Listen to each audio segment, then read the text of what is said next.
All right, so today I have a pair of Under Armour sneakers, as you can see here, and this is a pair that I've been actually interested in trying out because this is a model that seems to be pretty popular. It's in the third version of this, at least, and it is a running shoe.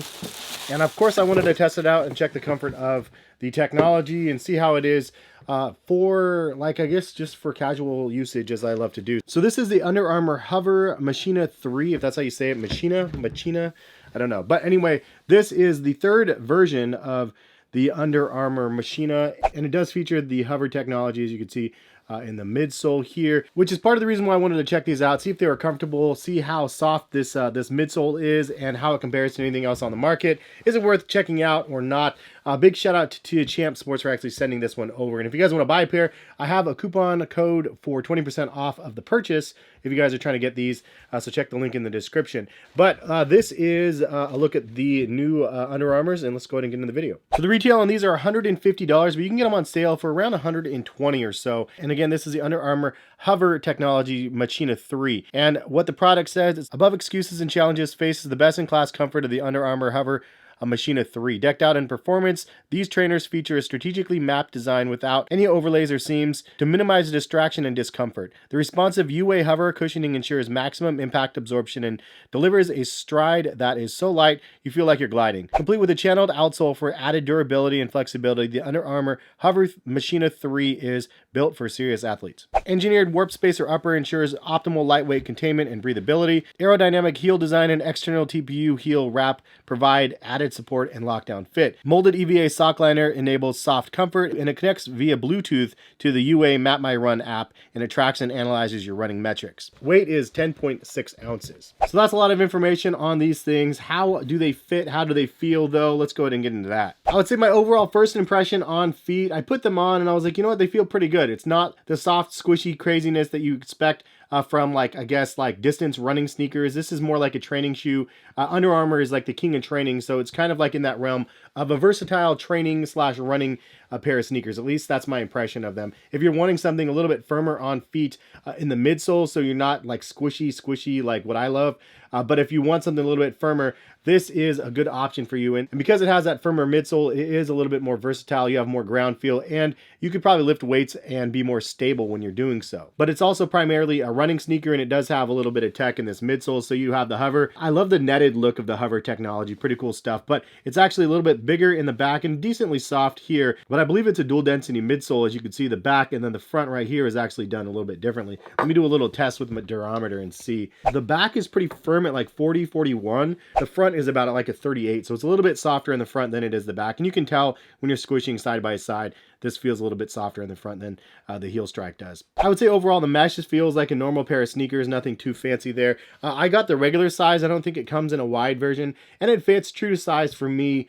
In my opinion, the only downside is the stretchability of the tongue right here. You can't really flex it back too much more than this because it's actually sewn down from the white notches here on down. And so because it's sewn on from here down, you don't have too much wiggle room. I will say it's enough to get your foot in, and it doesn't have any discomfort in this front section of the shoe, but it is a little bit more snug when you get it on. It's a good snug fit for my foot. If you have a really wide foot, it might be difficult for you to get your foot inside the shoe. I would say the breathability rating is fairly average on the shoe. You do see the mesh on the toe box of the shoe as well as some of the side vents right here.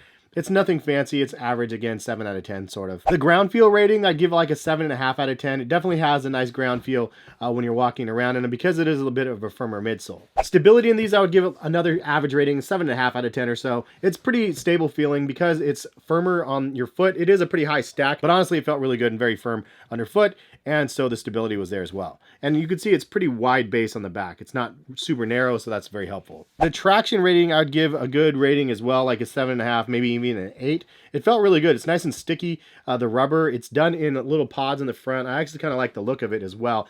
But it's done around in the trim, in the heel, and then just the pods in the front, the way it's like lined up. It's very sticky and a pretty good thickness as well. Again, 7.5, 8 out of 10, decent. Durability rating, it's tough to say since I haven't worn them a ton, but I would probably rate it like a 7. And the mesh doesn't look like the most durable. And the one thing I did notice is there's reinforcement around the toe box here, but it did kind of get indented right here in the front where it's kind of like a fitted hat or whatever. Sometimes you have that little like guard or whatever in the front, and if it bends and creases, then you can never really get it out. That's the way it kind of feels like right here in the toe, but it is what it is. I feel like durability is probably okay. If you guys have an opinion on the durability of the shoe or anything else for that matter, please leave a comment for other people so they know, especially if you wore these a ton, because this is just my initial impression after wearing them for a little bit. I'd try to wear them through the week and see how I did, and overall it wasn't bad. I'd say the aesthetic rating is, again, it's just fairly average. Like, it's not anything too crazy. I do like the netted midsole, as I mentioned. The mesh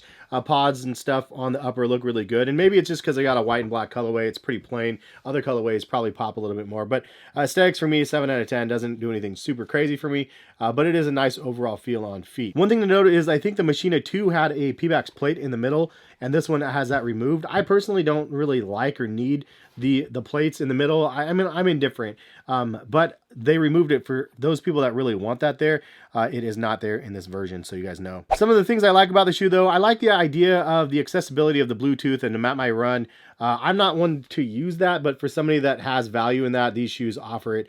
So the Bluetooth is a nice option. Also worth mentioning is the versatility of the sneaker. The fact that you could wear this to the gym and just walking around the store, and it's firm, but it's not too firm. It's soft, but it's not too soft. I mean, it's kind of in the between of all of that, which is great. I mean, it feels good on feet, and because of that, it's definitely a more versatile offer for your feet. The only thing I would say that I don't like about the shoe is, I mean, maybe it just could be a little bit lighter. It's honestly not that heavy, though.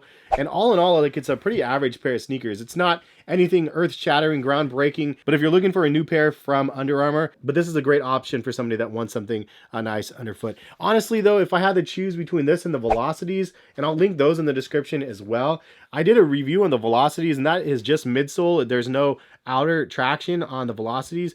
The Velocities, I think, actually look better overall, and I like the breathability of the upper, and I don't know, just the look of the Velocity, I think, is my choice over these. That's just my personal opinion, though. I think the midsole is a little bit softer, if I recall, as well, versus this. So I would go the Velocity and the Flow technology over the Hover. But again, if you've tried both of the technologies, leave a comment and let me know which one you guys prefer. But I appreciate Champ Sports for sending this over. Anyways, use my code in the description if you guys are interested in copping a pair, and I appreciate y'all for stopping by and watching. And if you guys enjoy the video, drop a like, and hopefully we'll see you back on the channel for some more sneaker content very soon. All right, peace, guys.